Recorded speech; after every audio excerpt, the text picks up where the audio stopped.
So today is Patanjali Jayanti, of course. The sage Patanjali is a highly revered sage among our sort of munis, particularly in the tradition of Shastras. A few years ago, I think during the Patanjali Jayanti, I had given an overview of the Vyakarana Shastra and the science of grammar and language, where Patanjali's work is highly regarded. It's the highest authority, and his commentary is known as Mahabhashya. Okay, there are several bhashyas in our tradition, but only one bhashya is known as the Mahabhashya, and that is Patanjali's bhashya on language and grammar, on Panini's sutras. Today, the topic is much closer to our subject of yoga, and the topic is understanding Chitta. This, I think, is a very important topic for anybody trying to understand the subject of yoga, because Chitta is very much at the front and center of the subject. In fact, when we start with the prayers, it says, Yogena Chittasya malam yaha apakarot tam Patanjali pranjalir anatosmi. So the Patanjali propounded yoga, but in a very brief statement, if one had to describe what he did, it was the removal of the impurities of the Chitta. Chittasya malam yaha apakarot. Everything else was not included, but this point was taken as the most important point to be mentioned. That brings the importance of Chitta in the subject of yoga. As you all know, and we just recited, Patanjali himself defines yoga or characterizes yoga by saying yogas chitta vritti nirodha, which means the state of yoga is, when the chitta, its functioning, activity, and state becomes restrained, then one is said to be in the state of yoga. Okay, that is slightly different from the common understanding, which is yoga means restraining the fluctuations of the chitta. That's not what it is. It's when you arrive at a condition where the presence, state, activity, and the functioning of the chitta becomes restrained. That is yoga. Again, we see Chitta is very much at the front and center of it. So we need to sort of be very interested, fascinated in understanding what is this Chitta. Interestingly, Patanjali never defines Chitta. Okay? Usually in any sutra, all the terms would be defined. Patanjali takes the pains to define several terms, but Chitta is not defined. So that gives us a subject matter to sort of explore and try to understand what Chitta is. Guruji also, of course, recognized the key importance of Chitta and the part of the subject of yoga, because he has characterized yoga as the art and science of mental discipline through which the mind becomes cultured. Okay, which is same as Chittasya malam yogapakarot, or as Krishna says, Upavishya asane yunjat yogam atma vishuddhaye. So the removal of impurities, bringing in the shuddhi, is the key aspect of yoga. But removal of impurities of what? It is the chitta. And therefore, we need to sort of try to understand the chitta. Now, in the various texts that we have, at least from what I have seen, the Patanjali Yoga Sutra with the Vyasa Bhashya, that combination, is the text that delves deepest into the subject and has the richest material. Okay, so that we are lucky in the sense that on Patanjali Jayanti, I can confine myself to that text and still cover sort of the completeness of the subject. I'll try to give more of a bird's eye view and not go into depth and detail of each and every part. And yet, I think that bird's eye view itself, as I was collecting the things to be said, there are many things. So we may not be able to cover all of them. So let's see, I'll at least cover as much as sort of the time permits. Okay, so what is Chitta?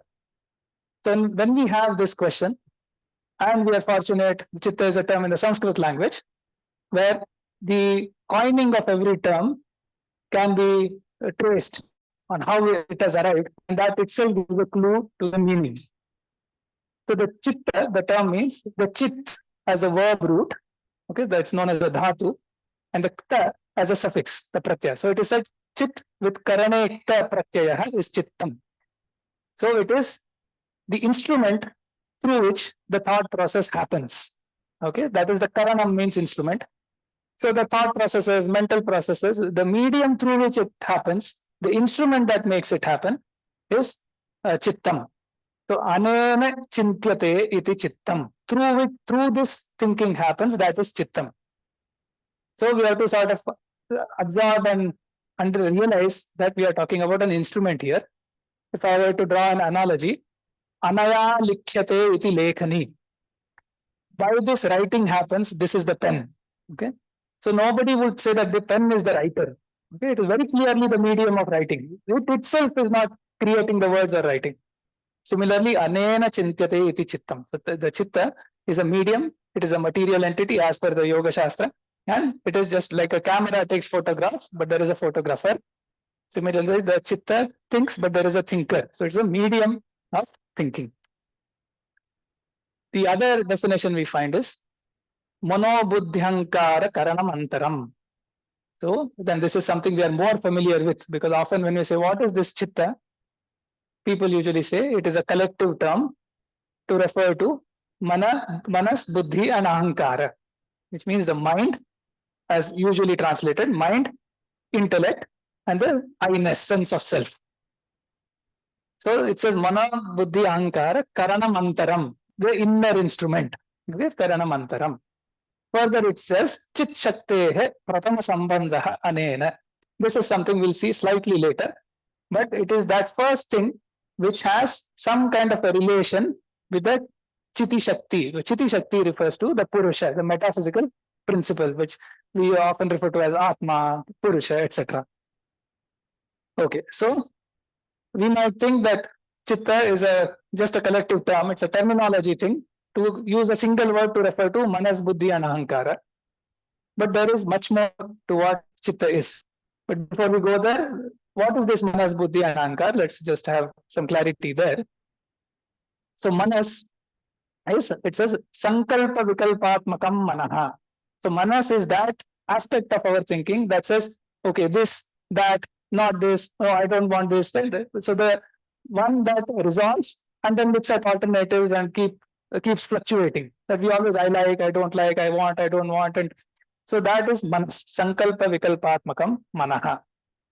The Buddhi, on the other hand, is the intellect, which reasons and arrives at a decision. Okay, Nischayatmika Buddhi. So there is a process of reasoning and arriving at a decision. That is said to be the role of the Buddhi. What is Ahankara? Ahankara brings in the sense, it superimposes the sense of I-ness. It's a I do. Okay, where Buddhi says, idam avashyam kartavyam, this is to be done. But Ahankara will say, I will do it, I do, I won't do, this is mine, etc. And we can see that there are many flavors of Ahankara. In some cases, we might, our Ahankara, sense of self is attached to, for example, in daily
Hello? Yeah.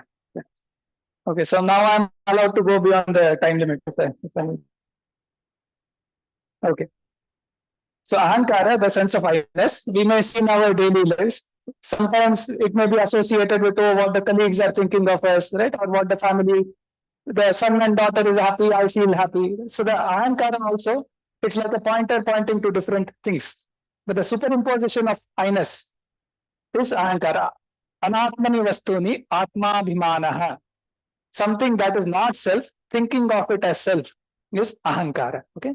So mana, buddhi, ahankara together, in one point of view, one might say it is chitta, but chitta is much more. Okay. It is very rich. And when we talk about mana, buddhi, ahankar, it is more about the functioning. It is sort of the activity or the software. But the chitta is itself made up of a certain material. So there is a hardware behind the chitta. What is it made of? And the Yoga Sutra and Bhashya tells us in high detail what it is made of. So we'll be seeing that next. Before we go there, we have to see that where does the chitta sit, right? And what is its role? So we saw chit shaktehe prathama sambandha anena. So it is the first thing that comes in contact with the Purusha. And this contact, this relation between the Purusha and the Chitta is from time immemorial. So Chitta Purushayoho Anadi Sambandha, which means in the tradition, of course, we accept multiple births. So birth, death, birth, death. Throughout all these birth and death cycles, it is the same Chitta associated with the same Purusha. So Chitta Purushayoho Anadi Sambandha. Now, what is this relation between them? That is hard to define because there is no analogy. And that is why the Shastras look for different ways to describe that. One of them is Ayaskanti Manikalpam Sambandha Matra Upakari. So it is like a magnet. Just by coming close together, it attaches itself to the Purusha. So the underlying understanding is there are two main principles, Purusha and Prakriti. Prakriti is ever changing and evolving. Purusha is never changing, never evolving, eternal, fully pure. When the Purusha and Prakriti come into contact as in not physical contact, but come into this conjunction, the Prakriti, the first thing that evolves is Mahat, Buddhi, Ahankar, etc. And therefore it is the Chitta. So this Chitta and the Purusha are forever related to each other until the point of Kaivalya, etc. So it's Anadi Sambandha. So what is this Sannidhyam? How do they come together? That is said, this Sannidhyam is Eka Pratyayata. Okay, so there is this term that says Ekameva Darshanam, Khyatireva Darshanam. So whatever the Chitta cognizes or sees, that is what the Purusha cognizes or sees. So the fact that both of those are same, Ekameva Darshanam, that is the relationship between those two. So Eka Pratyayata is the Sannidhyam, is the Sambandha. And this is the main role of Chitta. And therefore, it says again in the Sutra, Tadartha eva drishyasya atma. What is the whole point of this Prakriti coming together with the Purusha, etc.? The only thing is to serve the purpose of the Purusha to undergo bhoga, experiences that are ordained to it by the Karma Siddhanta, which we'll see. Bhoga apavargartham drishyam. And that is the sole purpose of the Chitta of Prakriti. So that is the role it plays. That is what it is meant for. So this Prakriti, just to very quickly go, again Patanjali very sort of concisely puts it, Prakasha Kriya Sthiti Sheelam, Bhutendriyatmakam, Bhoga Apavargartham, Drishyam. So Drishyam is the scene. Purusha is the seer. So the scene is the following. It is made up of Prakasha Kriya and Sthiti. Prakasha means illumining, knowing, cognizing. Kriya means activity, changing. Sthiti means unchanging, okay, covering, and so on. So that is also referred to as Sattva, Raja, Tamo Gunas. The Prakasha Kriya Sthiti, Sheelam, that is its nature. Made up of Bhuta and Indriyas. Indriyas are the instruments. So it is, and the Bhutas are all the material in the creation.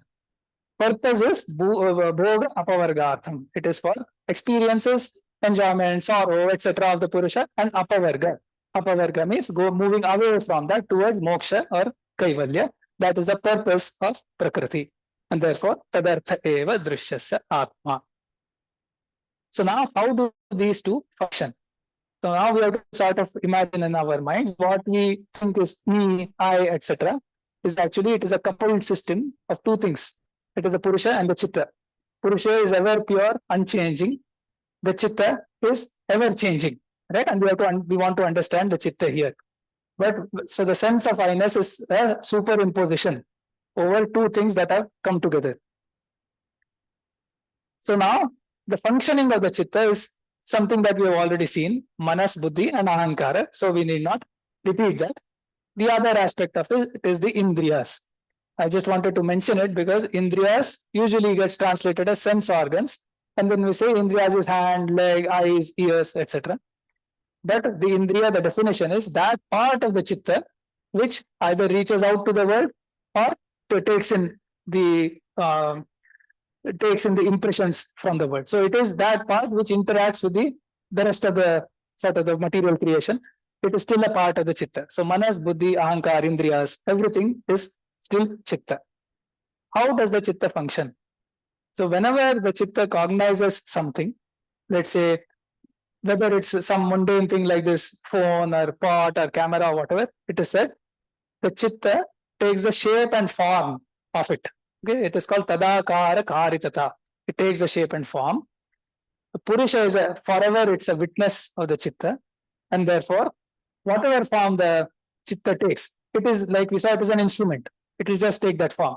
Just like the negative in the camera roll, right, or the light sensors in a camera, it will just take the impression of the light. The Chitta takes that impression. That in a way that is difficult to explain, but it has been explained, gets quote unquote reflected on the Purusha, and that is how the knowledge process happens. Okay. So it is as though the Purusha is unchanging, but its influence on the Chitta, okay, lends this sense of self and activity to the Chitta.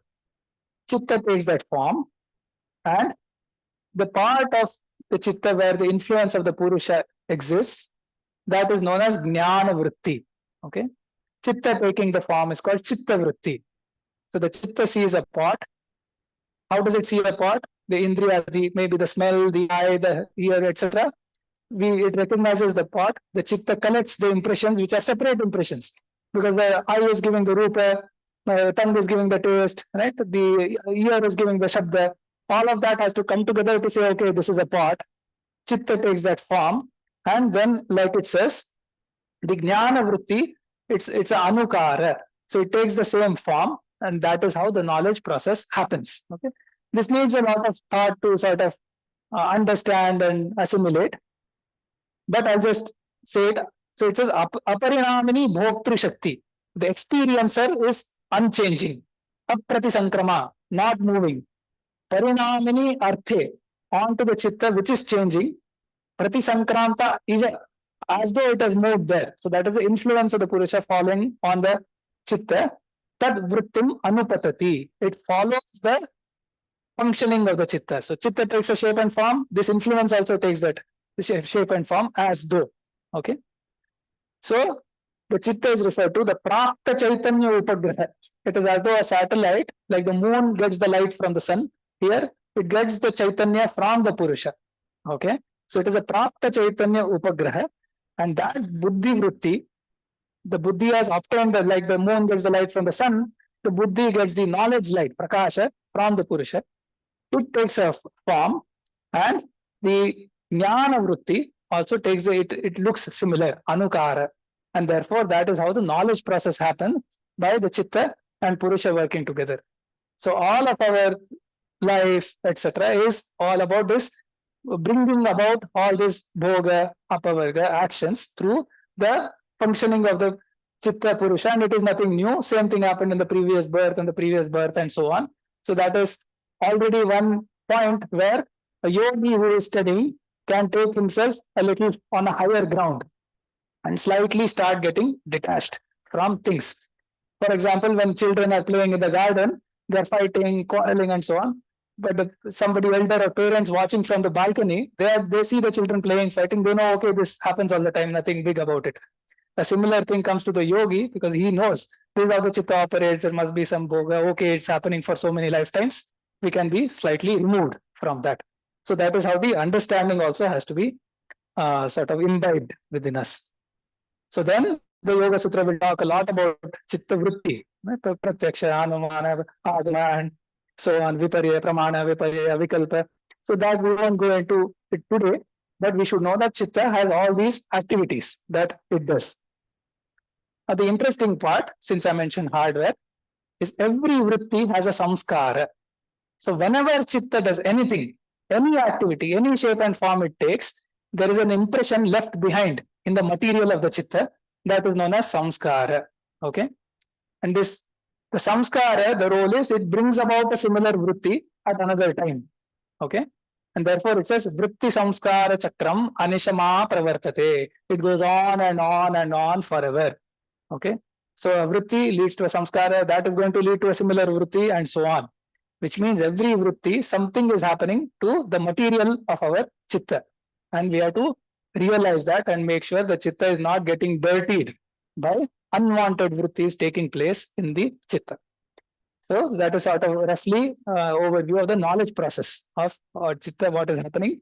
And now we can go closer to the sort of the hardware of the chitta. What is it made of? So it says Trigunatmakam Chittam. Just like all creation is made up of three gunas, Sattva, Raja, Tama, and those are actual material things as per the Yoga Shastra. It is Dravya, means entity, substance. There is a Sattva Guna, Raja Guna, Tamo Guna. These three, the Chitta is also made up of that. It's nothing special. It's not, in that sense, it is nothing different from a pot or a stick or anything else. But it is special because it receives the influence from the Purusha. Now the Sattva Rajatama, there are different terms from it. We just saw for it. Prakasha Kriya Sthiti. Shanta Ghora Mood. So the Sattva is Shanta. Rajas is Ghora. It is sort of aggressive action. Tamas is mood. It is covering, dullness, not allowing the knowledge to happen or bringing in contrary knowledge and so on. So that this is what the Chitta is made of. But very interestingly, the Yoga Sutra tells us that Chitta is essentially sattvic. Okay. And that is why there is the term Buddhi Sattva. Okay? There is no term called Buddhi Rajas or Buddhi Tamas. There is a term called Buddhi Sattva. So the essential form of Buddhi is sattvic. So then what happens? Again, that is explained. When that, and essentially a sattvic Chitta gets impurities in the form of Rajas and Tamas, what happens? Aishwarya Priyo Bhavati. That Chitta longs for power, fame, wealth, Aishwarya, okay, lordship. If there is Sattva plus Rajas, but not too much Tamas, then it goes after Dharma, Jnana, Aishwarya, and Vairagya. Okay, so there is Sattva, there is Rajas. So it goes, okay, so these are now what we consider good things, right? Meritorious action, Dharma, Jnana, knowledge, but still that is also coming from a sort of an impurity. But the impurity is not Rajas and Tamas mixed, it is Sattva and some amount of Rajas, which gives rise to for us to go after Dharma, Jnana, Aishwarya, and Vairagya. Okay, non-attachment, Dharma is meritorious actions, and so on. Now the same Buddhi Sattva, if it is more Tamas, okay, it will go in the opposite direction. It will go to Adharma, Ajnana, Anaishwarya, and Vairagya. So this is all like crime, drug addiction, contrary knowledge, right? Completely misconceptions, fanaticism, all of those things. That is a Chitta which is essentially sattvic, but too much tamas, bringing in the contrary direction of adharma, ajnana, anaishwarya, and avairagya. Okay.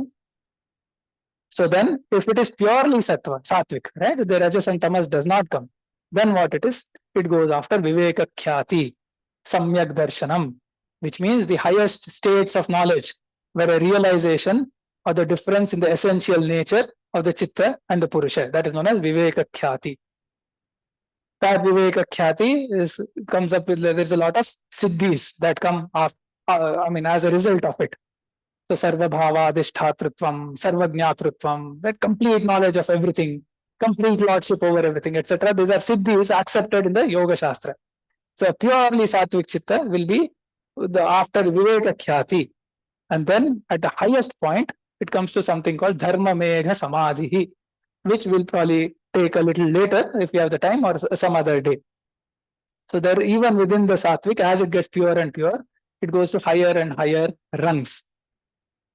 So this same framework of Sattva Raja Tamas also establishes a concept, probably some of you have heard, Chitta Bhumi. Okay, there is a concept of Chitta Bhumi. So Chitta Bhumi, there is Mooda, Chitta, Vikshipta, Ekagra, Niruddha.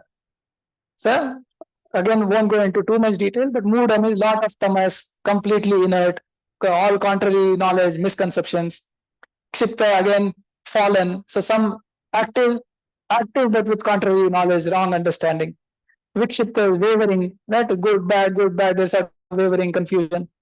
Ekagra, more and more sattvic, so the ability to come to a steady point and gain knowledge. And niruddha means restraint, even detachment to that sattvic, even that highest level of knowledge, the yogi does not go after that. Right? That is known as paravairagya. So that is niruddha. So this chitta bhumi is like a current state of the chitta. Over after so many lifetimes, somebody may be born a saint, Tukaram, Jnaneshwar, etc. Their chitta bhumi is already at a certain level. Somebody else completely fallen, right? So that is how we have to understand this by the material nature of the chitta and the current state of it in terms of impurities. So those are the chitta bhumis. So now we are more and more able to visualize what this chitta looks like, right? What it is made of. It's not just mana, buddhi, ahankara, right? It is some entity, impurities and so on. So then it says, Anadi Karma Klesha Vasana Chitra Pratyupasthita Vishaya Jala. So it is like a net of all these Vishayas, the things that attract us in our worldly life. From time immemorial, Anadi, full of karma, Klesha, problematic things. Right? The karma, we have to, the deeds done in the past, we have to bear the fruit. Klesha, it is wrong understanding. Vasanas, we'll talk about what vasanas are. So it is chitra, it is variegated. It is like you take a canvas which is pure white and you splash paint and throw things all over. It's completely full of different things happening. It looks like a net of several colors.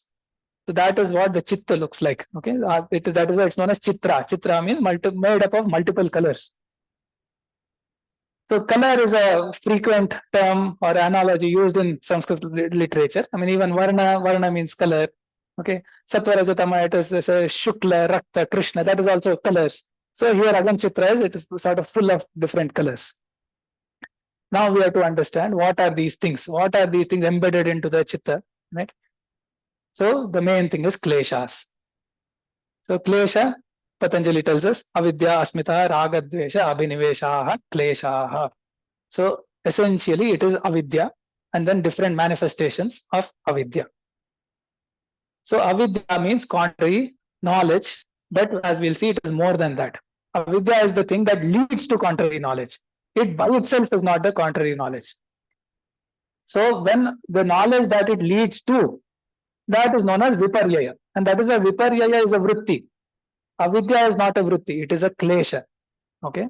So avidya leads to viparyaya vritti, which is known as viparyayo mithya jnanam. It is wrong, contrary knowledge, atadrupa pratishtham. It is not as the thing should be. It is not, if the thing is something, you think it is something else. That is viparyaya. Avidya is that thing that is embedded in the chitta, that impurity, which is causing this viparyaya. And avidya, again, Patanjali very concisely defines anitya, ashuchi, dukkha, anatmasu, nitya, shuchi, sukha, atmakhyati, avidya. So looking at something that is impermanent as permanent, dukkha as sukha, and so on. So avidya is that thing which leads to that, and that is embedded into the chitta, and therefore in some sense, even though we have pramana where we are getting correct knowledge, we say, okay, this is a phone, that thing is red, that is true. So that is pramana, but the underlying the whole life is viparyaya because there is mithya jnanam. We are doing anitya, ashuchi, and so on, and taking it as nitya, suchi, sukha, and so on. So that is avidya. And then asmita. Asmita is sort of another term for the ahankara aspect of it. It is Drik Darshana Shaktyoho Ekatmata Iva. So something that is, there are two things essentially. There is a seer, there is a seen, and the two things are functioning together. But there is a superimposed notion of I-ness that comes. This is me, this is I. That is Asmita. Okay. So that Asmita is also a material thing. It is a configuration of the gunas that leads to that. Okay. So we have to recognize that as a manifestation of klesha. Similarly, raga, dvesha, so attachment, hatred, or the wish to live. Okay. Abhinivesha is the wish to continue to live. And that, in fact, is used to prove the existence of vasanas.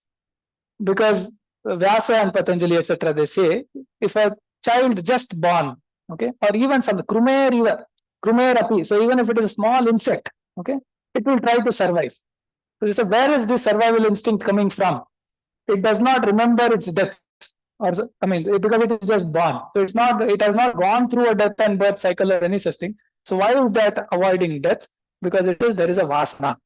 Okay, there is a vasana generated from previous death experiences, which has been unpleasant, and therefore there is a tendency to avoid it. Swara savahi, vidushopi, tatarudo, abhinivesha. So that is what abhinivesha is, and all of these are kleshas. These are actual things that are embedded in the chitta in the form of impurities. So for them, what do? All these kleshas. Te syandamanaha gunadikaram dradayanti. Okay. So essentially what they do is they bring about this whole world process and experience for that Purusha. Okay, it is essentially the kleshas that do that, and they are also the cause of karma vipaka, actions and fruits that you have to then enjoy or suffer. Then you do more actions and more fruits to enjoy and suffer. That keeps on happening. The root of that is kleshas and avidya. And avidya, like I said, it is not pratyaya matra. It is not just a state of cognition. That is viparya. Avidya is an actual entity. So it is not pratyaya matra, because pratyaya matra hi vrittaya. They are vrittis. So let's also take this time to understand the difference between avidya and viparya, kleshas and chitta vrittis. So they are two separate things. Kleshas are actual things in the chitta causing impurities. But they are the impurities. So this klesha is chitta malam. So when I say yogena chittasya malam apakarot, so that malam, that refers to this the kleshas. Okay, and these kleshas then can destroy a person, as we have seen in the Bhagavad Gita. There's the famous line, dhyayato vishayan pumsah sangasteshu pajayate. So this person is thinking about desirable things that leads to attachment. Sangat sanjayate kamaha. Kamaha, desire comes. Kamat krodho vijayate. Then there is anger when he is not able to attain it. Krodha bhavati sammoha. Then the self-control and the right understanding goes away. There is delusion.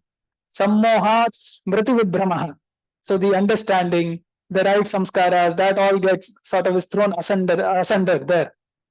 Smriti Brahmshad Buddhi Nasho. So there's a Buddhi Nasha. What does Buddhi Nasha mean? We have seen the role of Buddhi, Nishchayatmika Buddhi. It is the intellect that will reason and arrive at a decision. Buddhi Nasha means the complete wrong decisions are arrived at. Smriti Brahmshad Buddhi Nasho, Buddhi Nashat Pranashyati. So that person is destroyed. So there is this cycle that kleshas can give rise to, which can lead to destruction. So again, we have to sort of visualize the chitta made up of these things, and then how it can lead to good or bad, and therefore how does yoga operate, and we have to sort of learn that. Now this is klesha. The next thing that was said is karma. So that is karmashaya. Klesha mulo karmashaya. So if the klesha is the root, the thing that sprouts, that is karmashaya. Okay, so that is the plant. Karmashaya, karma is sort of famous. It's karma siddhanta, as you sow, you reap, and so on. But there is again very rich treatment given in the Yoga Sutras, because there also there is several concepts. So drishta janma vedaniya, adrishta janma vedaniya, then there is sanchita, prarabdha, kriyamana, and so on. Again, we won't go into all of that. But the point is, again, the Yoga Sutra, sati mule tadvipakaha jati ayu bhogaha. So sati mule means as long as the root exists. So the root is the klesha and avidya. As long as the root exists, the karmashaya is going to operate. How does it operate? By giving jati, ayu, bhogaha. Means that some kind of a birth. For example, birth in a sort of a good place, good family and so on, or on the contrary, not a very good birth, or as some other creature, right, as a celestial being, as animals, subhuman, whatever, right? So that is jati. Ayu is lifespan, bhoga is the life experiences. So what the karma ashaya leads to is jati, ayu, bhoga. And the root of that is klesha. So now here comes the karma siddhanta. Again, I won't go into the whole thing, but some of the interesting, I think, topics at least I'll cover which are relevant. So there is a lot of debate in this karma thing, because then on one end we may say there is no such thing as karma, right? It's all chance events. That's also in the old tradition also that thought has been there. The other extreme is everything is fatalistic, you can't do anything, everything is preordained, right? So the way it is characterized in the Yoga Shastra, that is why it is very interesting. So what it says is there are a lot of karmas, because anadi, the Chitta Purusha Sambandha is anadi, time immemorial, uncountable births, several cycles of creation, that Chitta has been accumulating different kinds of impressions, kleshas, and so on. So now what happens is for the next birth, it says at the time of the death of the previous birth, all the karmas, particularly done in that lifespan, come together, right? And eka pragattanena. So as one, they come together as sort of one collection and get divided in pradhana and upasarjana, primary, secondary. And that gives rise to the immediate next birth. Okay, so that sort of puts down a lot of debate. And that is why we see in Bhagavad Gita, etc., it is said you have to think about higher things throughout the life. Therefore, that will also come, that will be in the mind at the time of the death. And that will influence the pradhana karma that gets identified, which will then influence the next birth that you get. So that pradhana, upasarjana division. So once pradhana is identified, anything loosely related to it from the huge repository of sanchita karma gets picked to influence the immediately next life cycle, right? The next lifetime. Okay. Now, on the fatalism. Now, the karmas, it says there are two types. Okay. So one is the karma that leads to experience not in this birth, but the next birth. So that is not, or next or subsequent birth. That's known as adrishta janma vedaniya. Within that, there are two types: niyata vipaka, aniyata vipaka. Niyata vipaka means preordained. So that is the example is you did something so good, or you did something so bad, right, that you are bound to bear the consequences in the next lifetime. But everything is not niyata vipaka. There is aniyata vipaka. It is not preordained. At some point, it is going to fructify. Now, these ones you can sort of manage by keeping the chitta sort of pure. Okay, by bringing in more dharma than adharma. So it says, how can you manage? There are three ways that aniyata vipaka is managed. One is kritasya avipakvasya nashaha, something that had been done, it has not yet fructified, so you have not suffered it, that can be destroyed by good deeds. Right? So you don't have to suffer the consequences at all. So that is possible. Pradhana karmani avapagamanam. So there is some good thing that was done which brings a good result. The bad thing done, the bad result is done at the sort of that fructifies at the same time, so you don't suffer that so much. Right? For example, you win a lottery, you get 1 lakh rupees, and there is a loss of 500 rupees. That 500 doesn't matter at all, because those two sort of happen together. So that is pradhana karmani avapagamanam. Then niyata vipaka pradhana karmana abhibhutasya chiram avasthanam. So the pradhana is so good that it simply suppresses the one that is yet to fructify and indefinitely postpones it, right? Because it doesn't find the chance to fructify. So these karmas are actually things in the chitta, the karmasya, as per again the Yoga Shastra. And by following the path of yoga, these things can be managed or may get managed, right? And that is how the chitta operates and functions. And now we start appreciating that chitta is much more than just mana, buddhi, ahankar, that single term for the triad, right? There is so much more to talk about with respect to chitta. And here we have to realize there is the relevance of dharma, good conduct, sadacharanam, good company, which as per the Yoga Shastra is going to bear definite consequences, not only in this lifespan, but also in sort of your next birth and next life and so on. So far, it's been something taken on faith. It's been said that is how it is. Now there is a much more depth to it in the sense that the mechanism is described, why it is supposed to work. Okay, and that happens in this understanding of Citta. Now we come to Vasanas. So I said the Abhinivesha was used to establish the existence of Vasana. So karma leads to samskaras, right? Every karma or every vritti, right? Vritti was leading to a samskara. So any state of the chitta leaves behind an impression that will generate a similar vritti. Bhoga leads to vasana. Okay, like karma leads to samskara, bhoga leads to vasana. So anything you experienced, depending on whether it gave you sukha or dukkha, that leads to a certain vasana. And these vasanas are known as smriti hetavaha. They give rise to a certain memory that you don't realize. And therefore, the baby is born, you say, okay, it is inherently attracted to music, right? Or inherently attracted to science or whatever. This child is very naughty, just wants to go and play in the mud and very physical, right? So all of this is bhoga vasana manifesting itself, right? So those are the tendencies. So whenever there is bhoga, there is a vasana left behind, and that vasana leads to an inherent attraction or aversion that happens. So these are also actual things said to be part of the present in the chitta and leading to all these world experiences of various natures, good, bad, etc. It is all this operation of the chitta. And therefore it says, if you get a birth as a cow, the vasana to eat grass is going to come on its own, right? Because that is sort of coming together. That is why it is a smriti hetu. And this vasana can come from anywhere. So there is some time that Patanjali spends to explain this. So this vasana may not be just from this birth or the previous birth. It may be some birth, many cycles of creations ago.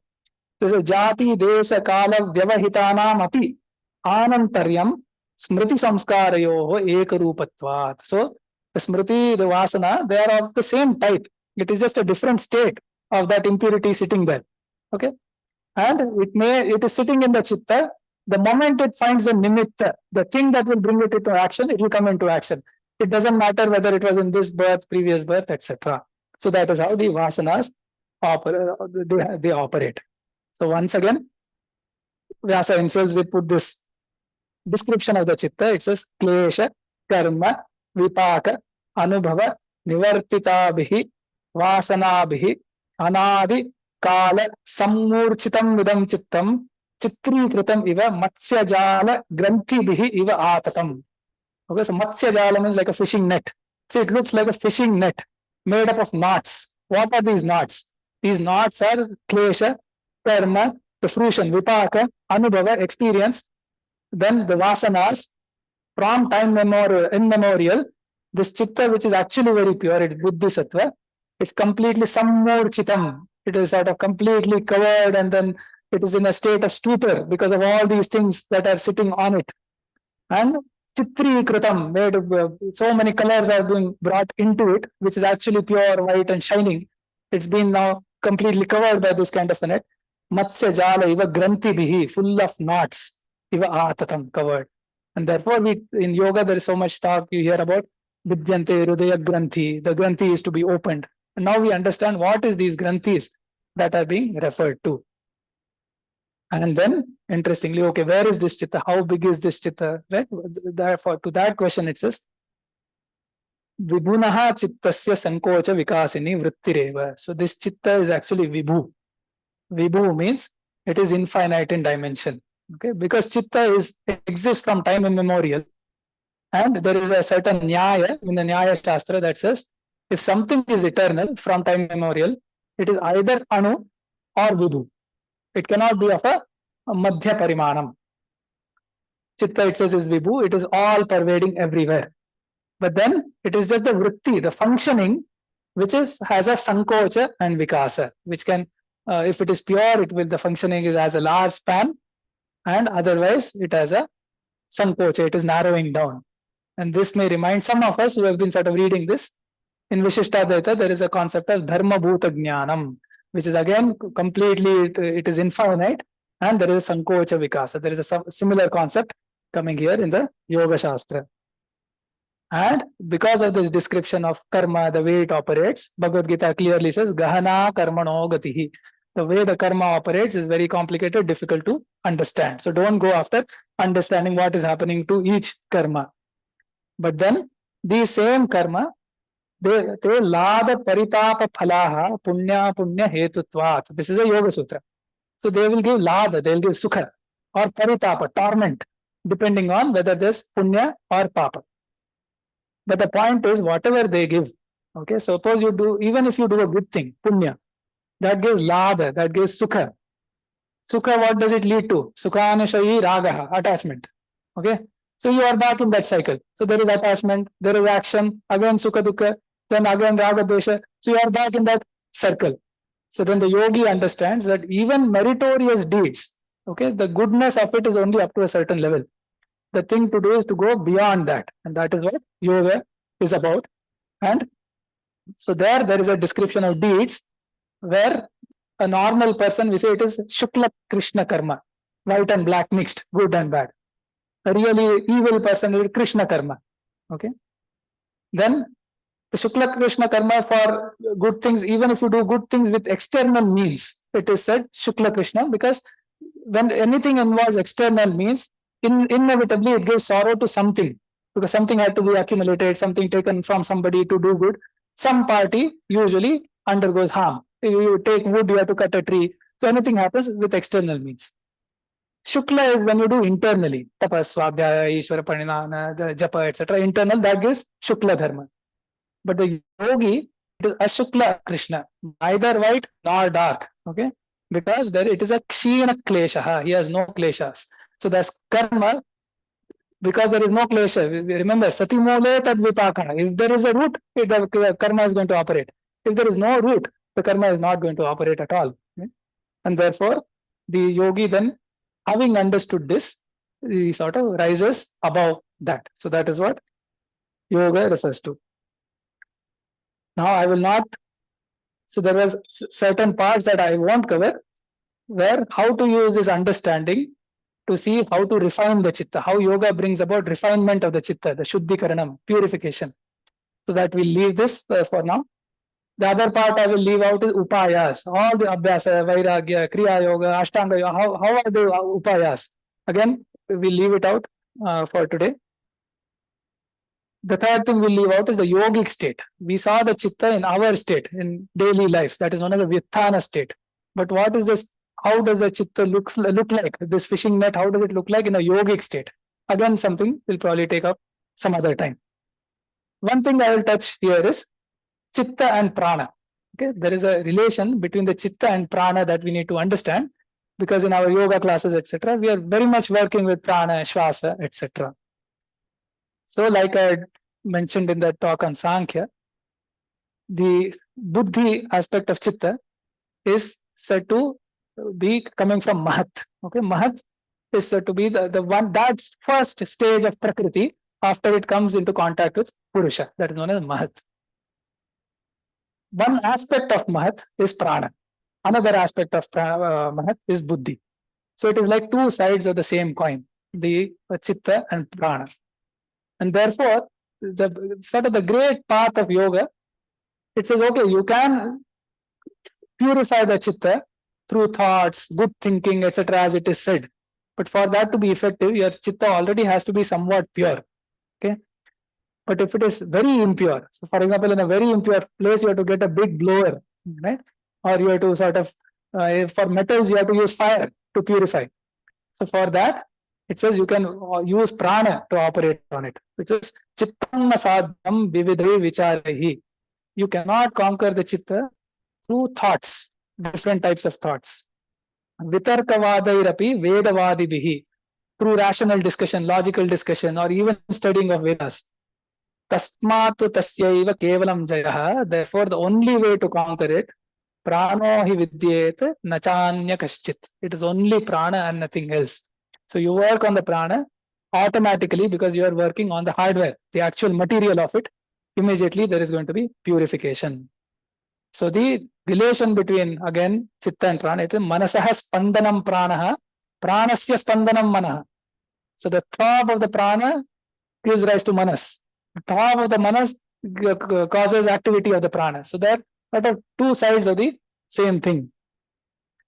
I'm sort of quoting more just to drill this point. Indriyanam manonathaha. So the indriyas, listening, seeing, etc. The lord of the indriyas is the manas, because it is the one that has control over it and also accumulates the impressions and leads to a cognition. But mononathastu marutaha. The lord of the manas is vayu, marutaha, that is prana. Then chalevate chalam chittam. The prana moves, chitta moves. So then chitta vritti nirodha, for any steadiness, prana has to be worked upon. And similarly, there's another hetu dvayam hi chittasya vasana cha samiranaha. So chitta functioning is about due to vasana, and samiranaha means again pranam. And any one of them is conquered, both come under control. Right? So that everything we learn in our classes related to shwasa, prana, etc., has a direct correlation with what is happening in the chitta. And even parts of the body, like Guruji, you probably remember, it says, oh, Virabhadrasan 1, your thigh is rajasic, right? Or the thigh is very proud and arrogant. So how is the thigh given a mental facet? Because the chitta is pervading everywhere, working on this physical thing, is actually working on the chitta, as per, again, the Yoga Shastra. Now I'll conclude again with a very nice quote, nice line. It's a manasa mana alokya mukto bhavati yogavit. But when you watch your mind with your mind, manasa mana alokya. So look at your own mind with your own mind. What happens? Mukto bhavati yogavit. One who knows yoga gets mukti, moksha. Because it is that objectification of the mind, and looking at it is the path of yoga. So just to quickly end, there is nice shloka, not exactly related to yoga here. It's a shloka about Saraswati. Saraswati is the goddess of learning. Saraswati is Vidya. We saw what avidya does to us. So Vidya is going to sort of solve all those problems. Saraswati is also the god of speech. And Patanjali, as we know, he has this contribution in language. Okay. Also, this shloka brings about this this understanding of Chitta very much as a highlight. So let me just say that. It says Chidananda Kalam Vanim. So Vani, the goddess Saraswati, Chitananda Kala, consciousness and bliss and so on. Chidananda Kalam Vanim, Vande Chandra Dharam. So I bow to that Saraswati, who is a Chandra Dhara, lustrous like the moon. And what is her nature? Nairmalya Taratamyena Bimbita Chitta Bittishu. So she is reflecting in all our chittas. In what way? Nairmalya Taratamyena. Taratamyam means correspondence or proportion. Her reflection is to the extent and proportion of how pure the chitta is, how nirmal, okay, without any impurities. So the cleaner the chitta, the better the reflection of Saraswati, learning and Vidya. So very beautiful shloka that sort of brings all of this together and also bows down to Vidya and Saraswati. Okay, so with this, I'll stop here. I wish you all a Shubha Deepavali, and hopefully this will be a beginning for you to sort of look at your chitta and start the cleaning process that is usually done in Diwali anyway. So, thank you.